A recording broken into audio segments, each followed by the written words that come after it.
Kembali lagi bersama kami Kristen Katolik menjawab.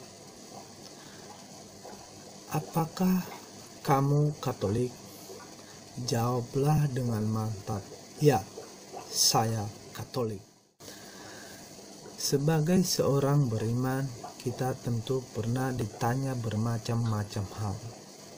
Kita mungkin bingung menjawab bagaimana menjelaskan fakta-fakta tentang kekatolikan, terlebih jika pengetahuan kita tentang gereja Katolik terbatas. Padahal ada begitu banyak hal yang mesti kamu ketahui dan pahami. Kenapa kamu perlu bangga diri menjadi bagian dari gereja Katolik? Beberapa hal yang bisa kamu pakai untuk meyakinkan dirimu sendiri terlebih dulu, baru orang lain.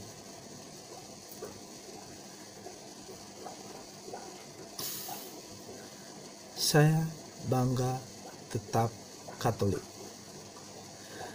1. Gereja Katolik adalah satu-satunya gereja yang didirikan oleh Tuhan Yesus sendiri di atas batu karang. Matius 16 pasal 18 pada tahun 33 Masehi. 2. Rasul Petrus yang menjadi paus pertama gereja Katolik diangkat oleh Yesus sendiri. Yohanes 21 pasal 15 sampai 17. 3.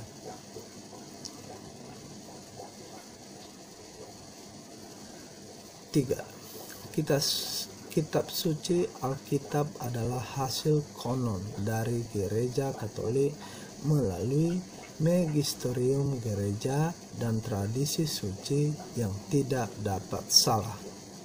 4.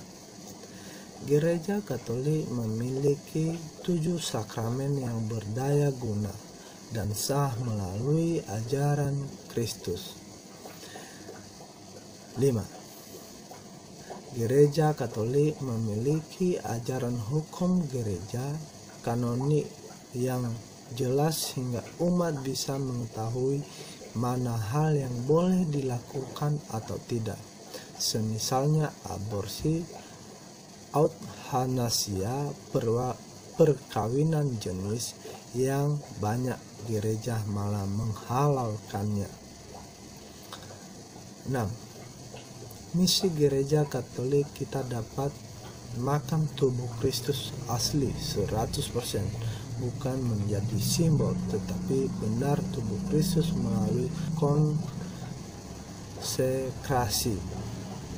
Lukas 22 pasal 19. Dalam Katolik bahwa setiap dari kita diberi oleh Tuhan malaikat pelindung dan santo santa pelindung kita.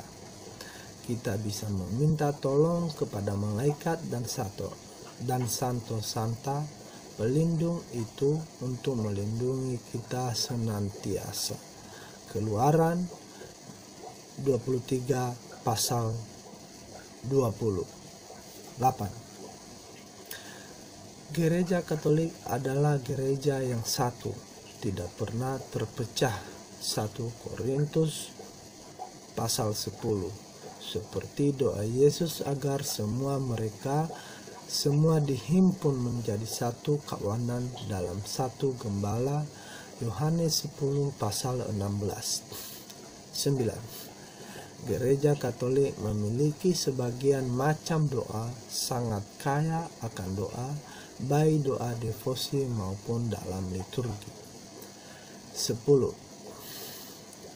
Gembala gereja Katolik penerus Rasul Petrus yang adalah Paus Roma dalam hal mengajar bersifat infalibel, tidak dapat salah dalam hal iman dan moral. Matius 16 pasal 19. 11.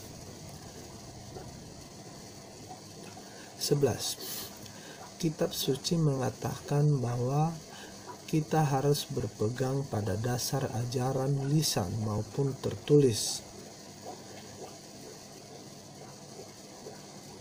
2 Tesalonika pasal 15. Gereja Katolik memiliki 2 ajaran tersebut, yaitu ajaran secara tertulis melalui Alkitab dan ajaran lisan melalui ajaran Bapa Gereja, magisterium gereja, dan tradisi suci.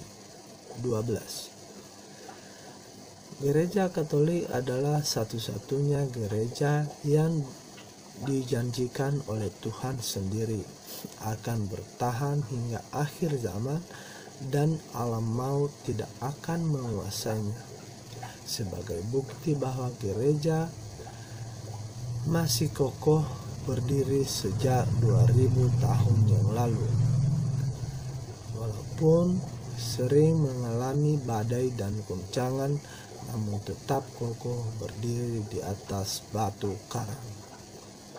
Untuk itu kita harus bangga menjadi orang Katolik dan tidak perlu ragu akan status kita sebagai Katolik. Apa saja yang wajib disadari oleh umat Katolik untuk sungguh-sungguh tetap mengikuti jalan kebenaran Kristus? 1.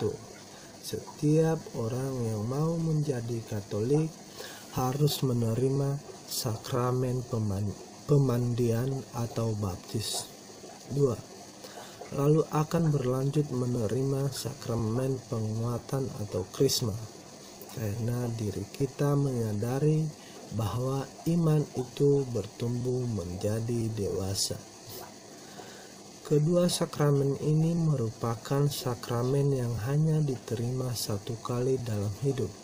Dengan kata lain, kita dapat materai kekal dari Allah tidak akan bisa terhapuskan sampai kapanpun juga. 3. Setiap orang yang menerima sakramen baptis harus melaksanakan perintah Tuhan Yesus yang ada di Matius 28 pasal 19 sampai 20.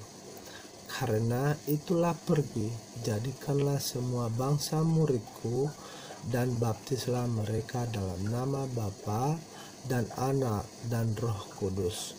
Dan ajarkanlah mereka melakukan segala sesuatu yang telah kuperintahkan kepadamu. Dan ketahuilah, aku menyertai kamu senantiasa sampai akhir zaman.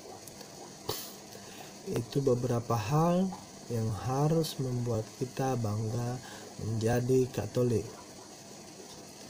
Sekian dari Kristen Katolik menjawab hari ini. Bacaan ini ditulis di e-Katolik, ditulis oleh e-Katolik.